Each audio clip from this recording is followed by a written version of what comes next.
పరిశుద్ధుడు పరిశుద్ధుడు పరిశుద్ధుడని భూలోకములోను పరలోకములు నిత్యము కొనియాడబడుతున్నటువంటి యెహోవా దేవునికి స్తుతులు స్తోత్రాలు చెల్లిస్తూ పరిశుద్ధుడని మీకు అందరికీ నా హృదయపూర్వకమైన వందనాలు చెల్లిస్తూ ఉంటున్నాను. దేవుని యొక్క మహాకృపను బట్టి ఆయన మనల్ని ప్రేమించి ఆశీర్వదించి ఈ సమయమందు దేవుని యొక్క వాక్యాన్ని మనం నేర్చుకున్నటువంటి ఆ యొక్క సమయాన్ని ఇచ్చినందుకు ఆయనకి మనం అందరం స్తుతులు స్తోత్రాలు చెల్లించినటువంటి వారమై ఉన్నాం. మనం ఇప్పటి వరకు ఒక వ్యక్తి ఒంటరిగా ఉన్నప్పుడు అతని యొక్క ఆలోచన ఏ రీతిగా ఉంటుంది, అతను దేవుని యొక్క చిత్తానికి లోబడి ఆలోచన చేసి దేవుని బిడ్డగా జీవిస్తాడా, లేదు సాతాను యొక్క బందీలో ఉండి సాతానికి ఇష్టమైనటువంటి వ్యక్తిగా జీవిస్తాడా అనేటువంటి విషయం గురించి మనం ఆలోచన చేస్తున్నాం. అందులో భాగంగానే చాలామంది మనం చూసాం, అవగాహన చూసాం, హేబేలు కయీను వారి విషయంలో చూసాం. ఆ తర్వాత మనకు యోసేపు ఒంటరిగా ఉన్నప్పుడు ఆయన గురించి మనం ఆలోచన చేసాం. దావీదు గారు ఒంటరిగా ఉన్నప్పుడు ఆయన విషయంలో ఏం జరిగిందనేటువంటి విషయాన్ని ఆలోచన చేస్తాం. తర్వాత యోధా గారు ఒంటరిగా ఉన్నప్పుడు ఏం జరిగినటువంటి విషయాల్ని ఆలోచన చేస్తాం.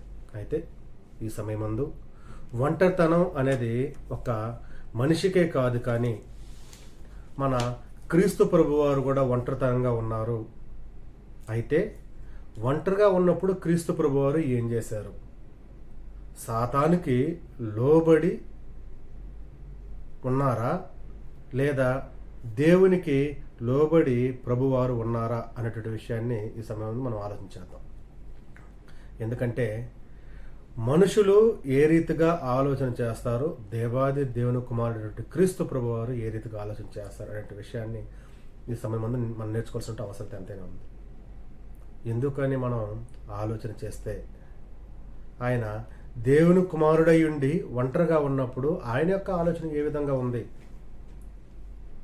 దేవుని కుమారుడండి ఒంటరిగా ఉన్నప్పుడు సాతాను ఆయన్ని శోధించినప్పుడు ఆయన సాతాను యొక్క బంధ హస్తాల నుంచి ఏ రీతిగా బయటపడడం జరిగింది, అప్పుడు ఆయన తీసుకుంటున్న నిర్ణయం ఏమిటి, దానివల్ల కలిగినటువంటి ఫలితం ఏంటి అనే విషయాన్ని మనం ఆలోచించాల్సినటువంటి అవసరత ఎంతైనా ఉంది.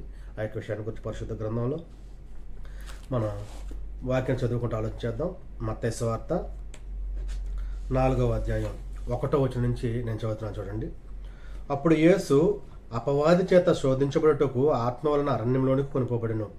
40 దినములు 40 రాత్రులు ఉపవాసముండిన పిమ్మట ఆయన ఆకలి కొనగా ఆ శోధకుడు ఆయన యుద్ధకు వచ్చి, నీవు దేవుని కుమారుడు అయితే ఈ రాళ్ళు రొట్టెలగునట్లు ఆజ్ఞాపించమనెను. అందుకైన మనుష్యుడు రొట్టె వలన మాత్రము కాదు, కానీ దేవుని నోట నుండి వచ్చి ప్రతి మాట వలన జీవించును అని వ్రాయబడి ఉన్నదనెను.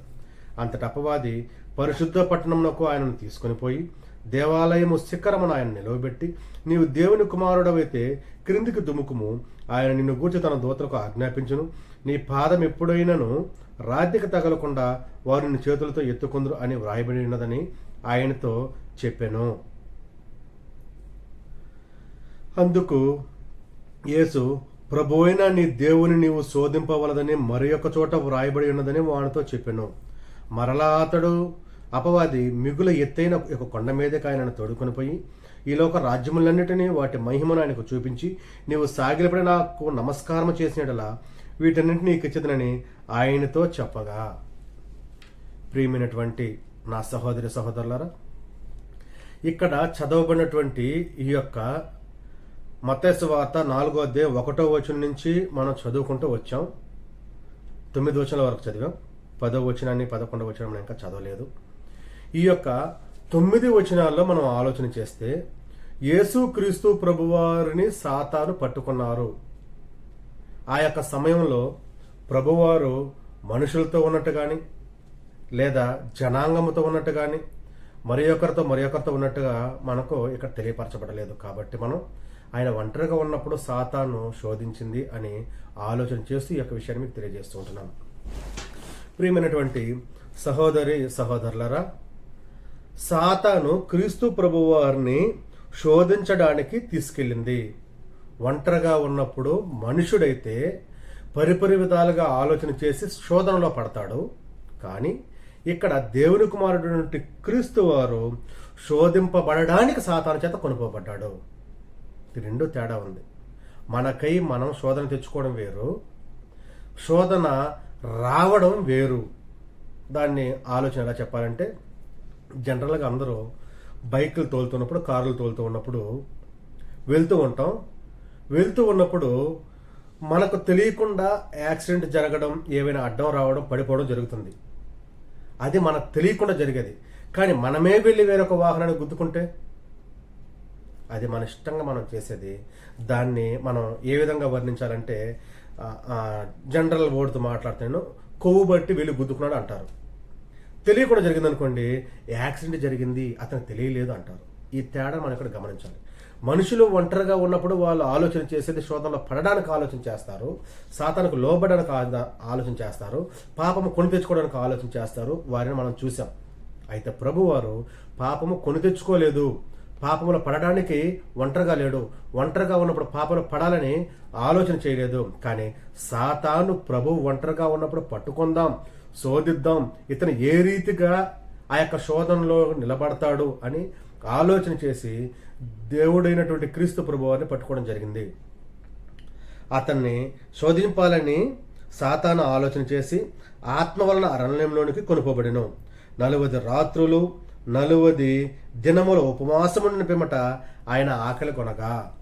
చూడండి, ఆ సిచ్యువేషన్ కూడా 40 రోజులు ఉపవాసం ఉన్నాడు. ఆ సిచ్యువేషన్లో తీసుకెళ్ళింది సాతాను శోధించడానికి. మనం ఒక్కరోజు ఉపవాసం ఉండి రెండవ రోజు మనకు అన్నం దొరకకపోతే మన పరిస్థితి ఏంటి?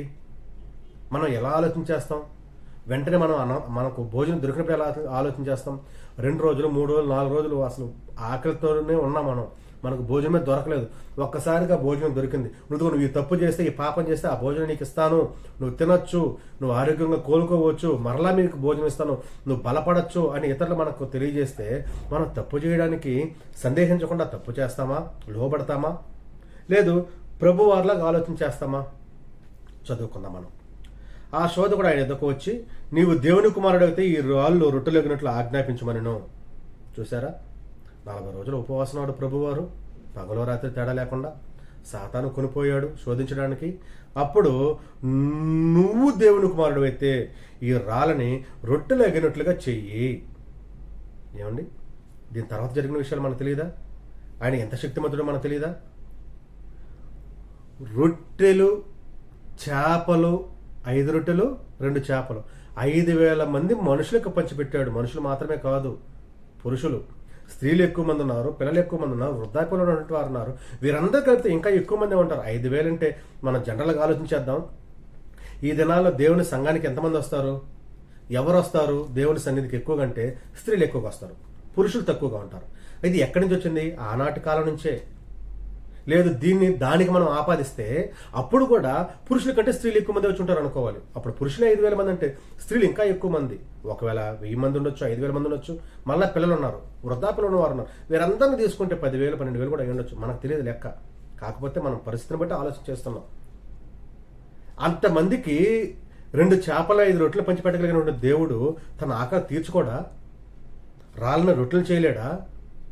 ద్రాక్ష రసాన్ని మధురంగా మార్చాడు, నీళ్ళనే మధురంగా మార్చాడు, మధురమైన ద్రాక్షరసంగా. నీళ్ళు అవి బాణలో పోయగానే అవి మధురమైపోయాయి. ఆయన చేయలేనటువంటి అద్భుతాలు ఏమైనా ఉన్నాయా? అన్నీ మనకు తెలుసు. అయితే సాతాను ఇక్కడ శోధిస్తున్నాడు. ఈ రాళ్ళని రొట్టెలు చేసుకో నువ్వు అంటే పరీక్ష. మనకి ఎన్ని పరీక్షలు వస్తున్నాయి? మనం నిలబడుతున్నామా? మనం ఆలోచించాలి.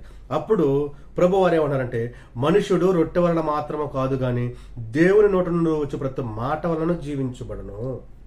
చూసారా, రొట్టె వలన కాదు. నీ అవసరం తీరడం ద్వారా నువ్వు జీవిస్తున్నావు అనుకుంటున్నావేమో, నీ అవసరం తీరితే నువ్వు ఏమైనా చేస్తాను అనుకుంటున్నావేమో. కాదు కాదు, దేవుడు అనుకుంటే ఏదైనా చేయగలడు.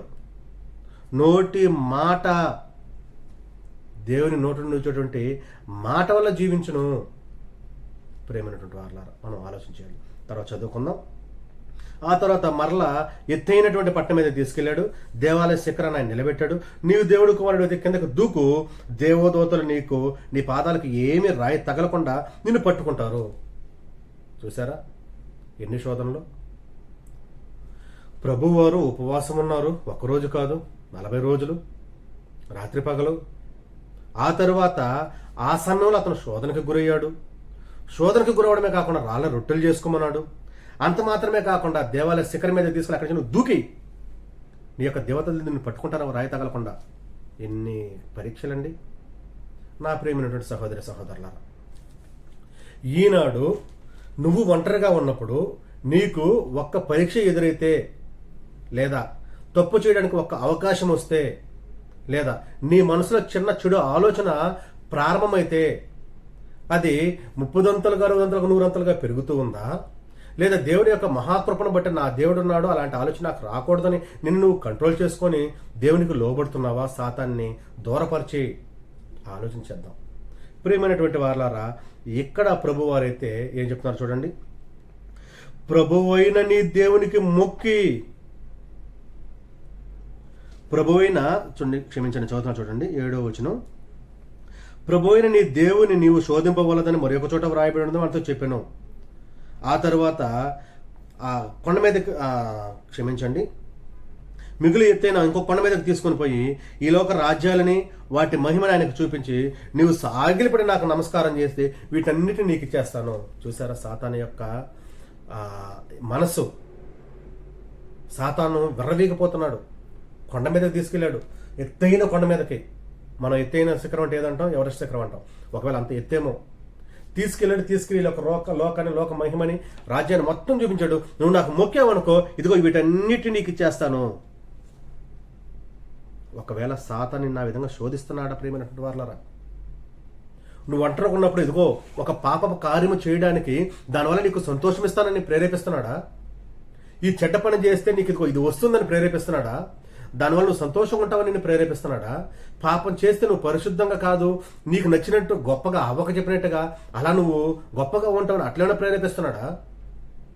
లేదు, యేసేపు గారు ఒంటరిగా ఉన్నప్పుడు ఆ యొక్క ఇంటి యజమాని యొక్క భార్య ఒంటరిగా అతని దగ్గరకు వచ్చి శయనించమన్నప్పుడు అతను శయనించలేదు. నువ్వేమన్నా అలాగా ఆలోచన చేస్తున్నావా? ఈ రోజుల్లో మనం ఆలోచన చేయవలసింది ఏంటంటే పాపము మన దరికి రాకుండా ఉండడానికి ఎంత పరిశుద్ధంగా ఉంటున్నాం అనేది ఆలోచన చేయాలి. ఈరోజు ప్రతి ఒక్కరికి సెల్ ఫోన్లు ఉన్నాయి. ఒంటరిగా ఉన్నప్పుడు సెల్ ఫోన్లో ఏం చేస్తున్నావు? ఒంటరిగా ఉన్నప్పుడు సెల్ ఫోన్లో ఏం చేస్తున్నావు? అర్ధరాత్రి వరకు సెల్ ఫోన్లో ఏం చేస్తున్నావు? వెళ్తూ సెల్ ఫోన్లో ఏం చేస్తున్నావు? బస్సులో కూర్చున్నప్పుడు ఏం చేస్తున్నావు? ఇంట్లో ఉన్నప్పుడు ఏం చేస్తున్నావు? నీవు దేవునికి వ్యతిరేకమైనటువంటి కార్యాల కోసం నీ యొక్క సెల్ ఫోన్ నువ్వు యూజ్ చేస్తున్నావా? శోధనలో పడడానికి నీ యొక్క సెల్ ఫోన్ వాడుతున్నావా? పాపంలో పడడానికి నీ యొక్క సెల్ ఫోన్ వాడుతున్నావా? దేవుని దూరపరచడానికి నీ యొక్క సెల్ ఫోన్ వాడుతున్నావా? ఈ యొక్క లోకంలో అందరి దగ్గర చెడ్డవాడిగా పేరు తెచ్చుకోవడం నీ యొక్క సెల్ ఫోన్ వాడుతున్నావా? నా ప్రియమైనటువంటి సహోదరి సహోదరులారా, అందరం గమనించాల్సిన అవసరం ఉంది. సాతాను దేవునికి అన్ని రకాలుగా ప్రలోభ పెట్టిన ప్రభువారిని ఇదిగో ప్రభువారు ఏమంటున్నారో చూసారా? 10వ వచనం చదువుతాను చూడండి. యేసు వానితో, సాతానా పొమ్ము, ప్రభువైన నీ దేవునికి మొక్కి ఆయనను మాత్రము సేమింపవలనని వ్రాయబడి ఉన్నదనెను. అంతటా అపవాది ఆయనను విడిచిపోగా ఇదిగో దేవదూతలు వచ్చి ఆయనకు పరిచయం చేసిరి. నా ప్రియమైన సహోదరి సహోదరులారా, ఇక్కడ ఎంత అద్భుతమో చూసారా? సాతాను అన్ని రకాలుగా ఆశలు కల్పించినప్పటికీ ప్రభువారు ఒక్క ఆశకు లోనవ్వకుండా ప్రభువైన నీ దేవునికి మొక్కి ఆయన మాత్రమే సేవింపవలను, నువ్వు సేవించాలి అని వ్రాయబడిందని చెప్పినప్పుడు వెంటనే సాతాను అతని నుంచి విడుదల వెళ్ళిపోయింది. అతను వదిలి వెళ్ళిపోయింది అంటే సాతాను అతను దూరం చేశాడు. వెంటనే ఏం జరిగింది మీరు ఇక్కడ గమనించారా? ఏం జరిగిందంటే ఇదిగో దేవదూతలు వచ్చి ఆయనకు పరిచర్య చేసిరి. ఎంత గొప్ప అద్భుతం అండి నా ప్రియమైనటువంటి సహోదరి సహోదరులారా.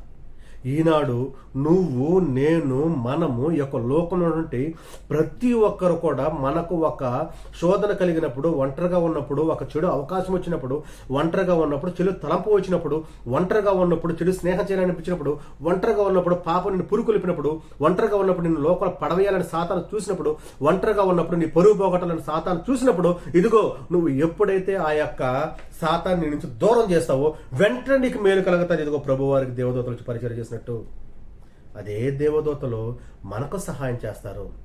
పరలోకములో ఉన్న దేవుడు సంతోషపడతాడు. దేవుని యొక్క నామము మహింపరచబడుతుంది. తద్వారా తద్వారా నీకు మేలే కలుగుతుంది. నీవు దేవుని కుమారుడు అనిపించుకుంటావు. పాపం నీ దరిదాపులకు రాదు. పరిశుద్ధుడిగా జీవిస్తావు. 30 60 100 దేవుని వర్ధలానికి అవకాశం ఉంటుంది. దేవుడు నువ్వు ఆయనకి నీ యొక్క మనసునిచ్చావు, అంతకు రెట్టింపు ఆశీర్వాదాన్ని నీకు ఇస్తాడు. నా ప్రియమైనటువంటి సహోదరి సహోదరులారా, క్రీస్తు ప్రభు వారి యొక్క విషయంలో జరిగినటువంటి ఈ యొక్క ఆశలు, సాతాను శోధన, వీటన్నిటిని మనం దృష్టిలో పెట్టుకుని వాటన్నిటిని ప్రభువారు ఏ రీతిగా జయించారో మనం కూడా మన ఒంటరితనాన్ని జయించి దేవునికి దగ్గర అవ్వాలని ప్రేమతో మీకు తెలియజేస్తూ నన్ను నేను ప్రోత్సహించుకుంటూ హెచ్చరించుకుంటూ ముగిస్తున్నాను. మీకందరికీ నా హృదయపూర్వకమైన వందనాలు చెల్లిస్తూ ఉన్నాను.